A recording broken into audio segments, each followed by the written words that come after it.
आदर्श परिवार एवं आधुनिक नालंदा निःशुल्क कोचिंग क्लासेज में आप सभी का स्वागत है। दोस्तों, आज का हमारा जो टॉपिक है वह है महाकौशल के विद्रोह। और मतलब हम लोग बात करने जा रहे हैं अब भोपाल रियासत के बाद में कि किस क्षेत्र में कौन कौन से विद्रोह है। उसके बाद 1857 क्रांति की चर्चा होगी। फिर 1857 की क्रांति के बाद में जो घटित घटनाएं मध्य प्रदेश के संदर्भ में, उनके बारे में हम लोग एक ब्रीफ डिस्कशन जानेंगे प्रीलिम्स की दृष्टि से। और ये आई होप ये लेक्चर आप लोगों के लिए काफ़ी लाभदायक होगा। इसको ज़रूर आप ध्यानपूर्वक इसके नोट्स बनाएं, कंप्लीट करें और आगे बढ़ते हैं बिना किसी देर किए।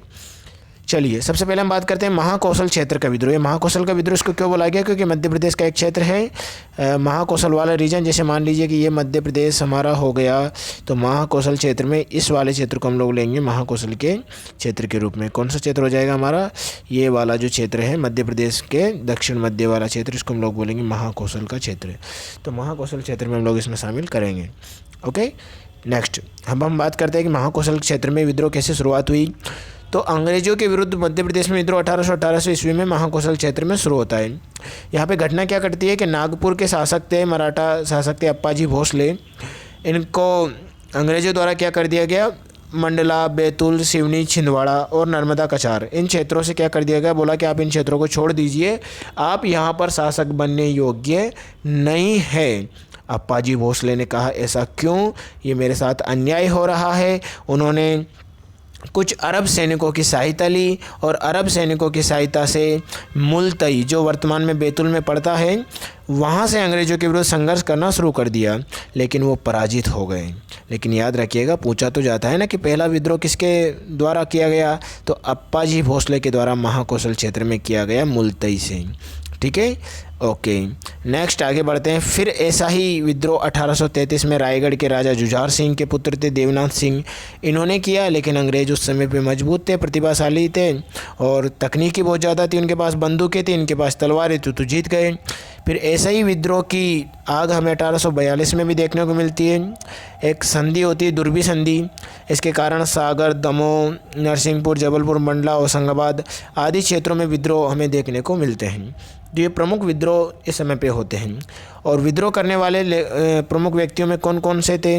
तो विद्रोह करने वाले व्यक्तियों में प्रमुख थे मधुकर शाह, जो कि भरहूत से करते हैं।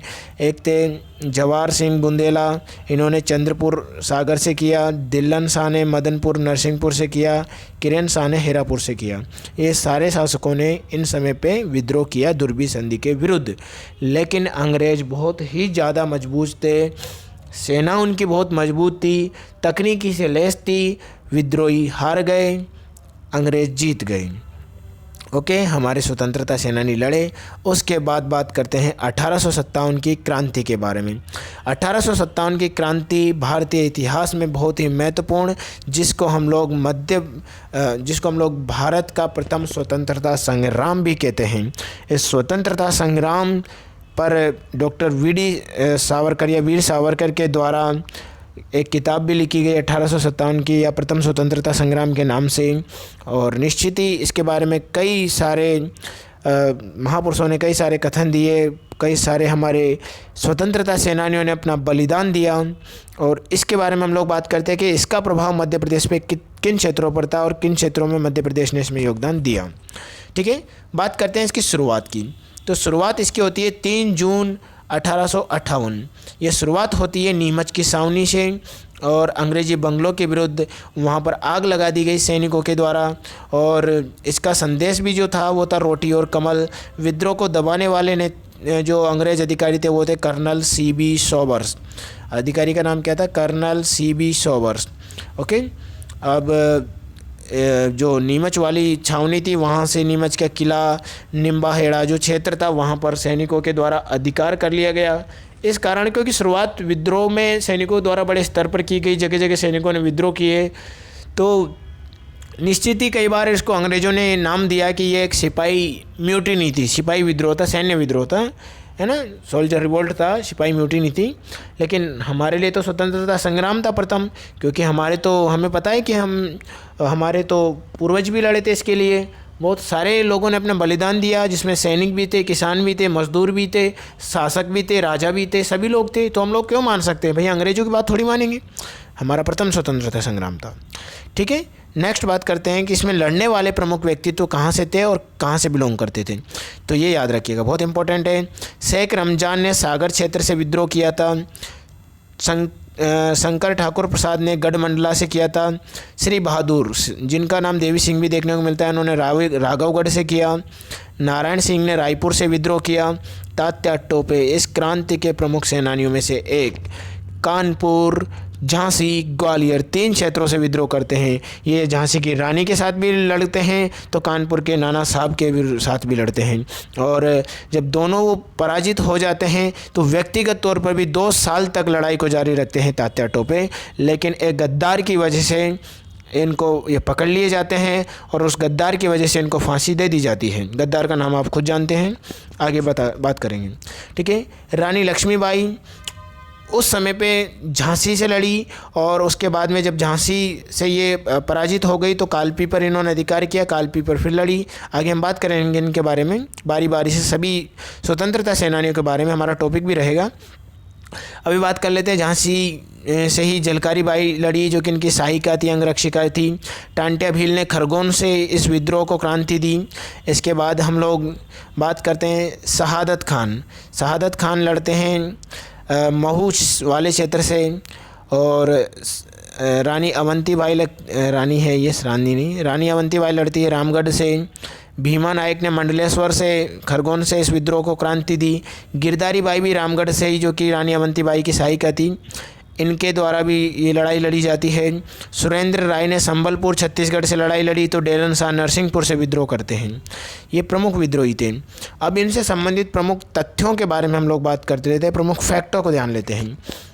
क्या होता है, 20 जून 1857 को शिवपुरी में विद्रोह स्टार्ट हो जाता है, तो वहाँ पर बुंदेलखंड, फिर उसके बाद बुंदेलखंड में विद्रोह स्टार्ट हो जाता है शिवपुरी के बाद में, तो यहाँ पर अंग्रेज इसको दबाते हैं। अब एक फैक्ट आपसे पूछा जा सकता है कि किस भोपाल की बेगम ने अंग्रेज़ों की मदद करी थी इसमें, तो बेगम सिकंदर जहां बेगम ने अंग्रेज़ों की मदद करी थी।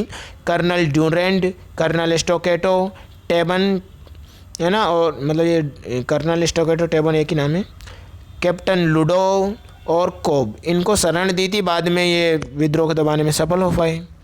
ठीक है, आगे बात करते हैं हम लोग 1 जुलाई 1857 की बात करते हैं। 1 जुलाई 1857 को क्या होता है, सादत खान ने महू में विद्रोह किया, ब्रिगेडियर स्टुअर्ट ने इसको दबा दिया। उसके बाद बात करते हैं, एक फैक्ट ये भी आता है कि होलकर ने, कौन से होलकर थे जिन्होंने विद्रोहियों की सहायता करी थी, तो कोजीराव होलकर द्वितीय ने अंग्रेज़ों की सहायता, मतलब सैनिकों की सहायता करी थी, विद्रोहियों की सहायता करी थी। लेकिन ये पूरी तरीके से, क्योंकि संधि से बंधे हुए थे अंग्रेज़ों का साथ देने के लिए, तो डायरेक्ट इन्होंने मदद नहीं करी थी, कुछ इनडायरेक्टली कुछ धन वगैरह की कुछ अन्य मदद इनके द्वारा की गई थी। ठीक है, कोजीराव होलकर द्वितीय के द्वारा। और अंग्रेज जो थे वो सीहोर से होते हुए भोपाल भागे, भोपाल की बेगम द्वारा उनको मदद की गई, जो अभी बात कर रहे थे सिकंदर शाहजहाँ बेगम के द्वारा। इसके अलावा बात करते हैं 4 अप्रैल 1858 को झांसी में विद्रोह होता है, झांसी की रानी के द्वारा, हीरोज़ द्वारा झांसी पर अटैक किया जाता है। तो झांसी की रानी बड़ी वीरतापूर्वक उनसे लड़ती हैं, लेकिन उनकी सेना ज़्यादा थी तो उनको झांसी छोड़कर जाना पड़ता है। रानी लक्ष्मीबाई झांसी से ग्वालियर की तरफ आगे बढ़ती है, इसमें तात्या टोपे भी उनकी मदद करते हैं।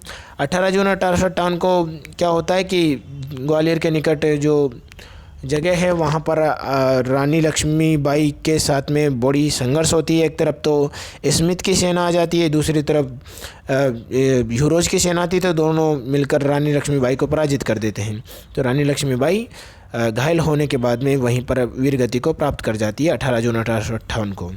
ठीक है, बात करते हैं 24 मई को हीरोज और स्टुअर्ट की सेना ने जीत लिया था इसको, मतलब कालपी अभियान भी किया था, झांसी की रानी ने कालपी पर भी नियंत्रण कर लिया था। लेकिन हीरोज और स्टुअर्ट की सेना दोनों ने मिलकर क्या कर लिया था, इसको कालपी वाले क्षेत्र पर अपना नियंत्रण कर लिया था। तो कालपी से भी लड़ती है, झांसी से भी लड़ती है, ग्वालियर वाले क्षेत्र में भी संघर्ष इनका होता है झांसी की रानी का। ठीक है, और वीरांगना शहीद हो जाती है, इनके साथ इनकी सहायिका थी झलकारी बाई, वो भी शहीद हो जाती हैं। बात करते हैं रामचंद्र पांडुरंग, जिनका नाम है तात्या टोपे, महाराष्ट्र का बाघ, टाइगर ऑफ महाराष्ट्र भी जिनको कहा जाता है। और ये संघर्ष करते हैं, कानपुर से लड़ते हैं, ये झांसी से लड़ते हैं, ये ग्वालियर से लड़ते हैं। लेकिन सिंधिया जो थे उनके सामंत थे नरवर के शासक मान सिंह, इन्होंने धोखे से इनको पकड़वा दिया गुना के आरण जंगलों के पास में, और शिवपुरी के आसपास इनको 18 अप्रैल 1859 को फांसी दे दी गई। ठीक है, 18 अप्रैल 1859 को इनको भी फांसी दे दी गई थी। ठीक है, मंडलेश्वर से विद्रोह किया था भीमा नायक ने, जो कि आदिवासी विद्रोह था। भीमा नायक ने आदिवासियों की सहायता से विद्रोह किया, आदिवासियों ने भी विद्रोह किया, भीमा नायक भी विद्रोह करते हैं। और 2 वर्ष तक ये सेंट्रल जेल जो कि मंडलेश्वर खरगोन में थी उस पर अपना नियंत्रण करते हैं, उस पर कैदियों को मुक्त करा करके वहाँ पर शासन देखते हैं। उसके बाद ऐसा कहा जाता है कि उस समय पे जो मंडलेश्वर में कैप्टन बेंजामिन हेब्स थे उनकी हत्या कर दी जाती है। जो कैप्टन बेंजामिन थे वो बंगाल रेजिमेंट से बिलोंग करते थे। ठीक है, 1859 में विद्रोहियों को वहाँ पर अंग्रेजों के द्वारा नियंत्रण स्थापित हो जाता है और भीमा नायक से सारे विद्रोहियों को क्या कर दिया जाता है, फांसी पर लटका दिया जाता है, जितने भी विद्रोही थे। अब बात करते हैं मंडला वाले क्षेत्र से किसने विद्रोह किया था। तो मंडला में रामगढ़ रियासत जो थी उसकी जमींदार की मृत्यु होने पर तहसीलदार नियुक्त किया गया। तो अवंती बाई ने कहा कि हमें ये तहसीलदार पसंद नहीं है, मतलब हम स्वीकार नहीं करेंगे इस तहसीलदार को, और हमारे राज्य में कोई इंटरफेयर करे हमें ये बिल्कुल पसंद नहीं है। तो उन्होंने तहसीलदार का विद्रोह किया और खेती गांव में ब्रिटिश सेनापति थे वार्डन, इनके साथ में रानी अवंती बाई का युद्ध होता है। बड़ी वीरतापूर्वक रानी अवंती बाई लड़ती है और जो वार्डन थी उसको युद्ध में पराजित करके भगा देती है, वार्डन भाग जाता है और तहसीलदार जो नियुक्त किया गया था उनकी हत्या करके वापस रामगढ़ को अपने रामगढ़ को पुनः प्राप्त कर लेती है। लेकिन वार्डन फिर से आता है। दिसंबर 1857 में रीवा राज्य के जो राजा थे वहाँ के सैनिकों की मदद लेते हैं और उनकी मदद से वार्डन ने फिर गढ़मंडला पर अटैक किया और इस बार रानी अवंती बाई पराजित हो जाती है। इनके साथ इनकी अंगरक्षिका गिरधारी बाई भी इस युद्ध में लड़ते लड़ते शहीद हो जाती है। 20 मार्च 1858 को गिरधारी बाई भी अपने साथ रानी अवंती बाई के साथ दोनों ही आत्महत्या कर लेते हैं, क्योंकि अंग्रेज़ों के द्वारा ये पकड़े जाने वाले थे तो उन्होंने कठार गोप कर अपनी आत्महत्या कर ली। ठीक है, अमजेरा धार से विद्रोह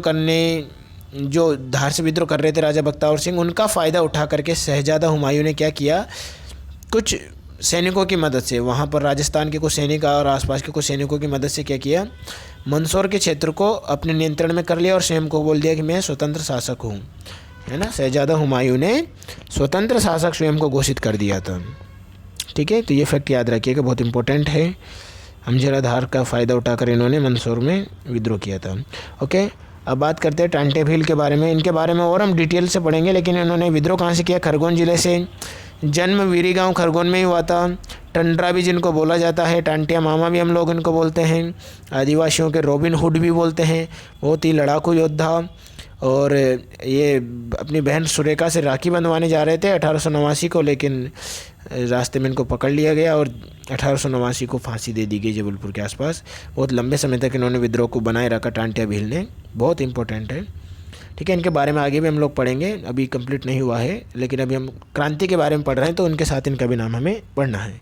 ठीक है, अब बात करते हैं सम इम्पोर्टेंट फैक्ट्स के बारे में, कुछ इंपॉर्टेंट तथ्य जो कि हमारे अध्ययन की दृष्टि से बहुत महत्वपूर्ण हैं, याद रखिएगा, बहुत महत्वपूर्ण है, तो थोड़ा हल्के में मत लेना, ध्यानपूर्वक पढ़ना सभी लोग।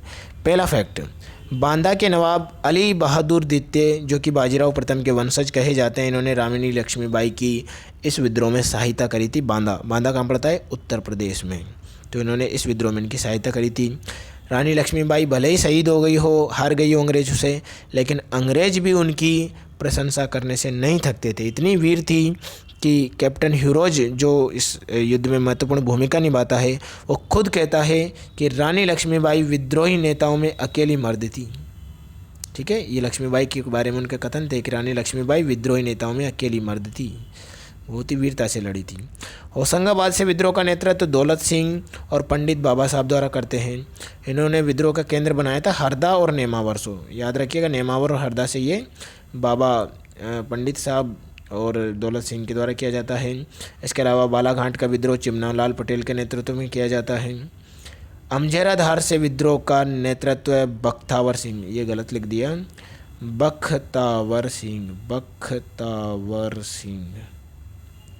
सिंह इनके द्वारा किया जाता है।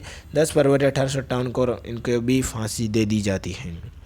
ठीक है, बहुत इम्पोर्टेंट है। आगे बात करते हैं बघेलखंड रियासत ने तो पूरी तरीके से अंग्रेज़ों का साथ दिया था, लेकिन वहाँ के कुछ शासक थे, उन्होंने क्या किया था, इनके विरुद्ध लड़ाई लड़ी थी। जैसे कि वहाँ पर कोठी जागीर के शासक थे रणमत सिंह, ठाकुर रणमत सिंह, इन्होंने अंग्रेज़ों के विरुद्ध लड़ाई लड़ी। मतलब रियासत उनके साथ थी, लेकिन जो कुछ जागीरदार थे, कुछ लोग थे, कुछ छोटे शासक थे, वो लड़ाई लड़ रहे थे अंग्रेज़ों के विरुद्ध। तो कोठी जागीरदार के ठाकुर रणमत सिंह ने भी इस युद्ध में भागीदारी करी थी 1857 क्रांति में अंग्रेज़ों के विरुद्ध। अजयगढ़ जो रियासत थी पन्ना में, वहाँ से फरजंद अली और लक्ष्मण सिंह ने विद्रोह किया। ये दो महत्वपूर्ण व्यक्ति थे। अजयगढ़ रियासत के राजा भले इनके साथ नहीं थे, लेकिन उन्होंने लड़ाई लड़ी। तो ये थे 1857 की क्रांति से संबंधित कुछ महत्वपूर्ण तथ्य और 1857 की क्रांति। आई होप आप लोगों को टॉपिक अच्छा लगा होगा। फिर हम मिलेंगे किसी नए टॉपिक में, किसी नए तथ्यों के साथ में, और आगे बढ़ाएंगे मध्य प्रदेश के आधुनिक काल के इतिहास को।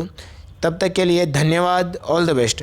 जो भी अगर आप लोगों को लगे कि कोई चीज़ समझ में नहीं आ रही, डाउटफुल है, आप कमेंट कर सकते हो, हम रिप्लाई ज़रूर करेंगे समय मिलने पर। धन्यवाद।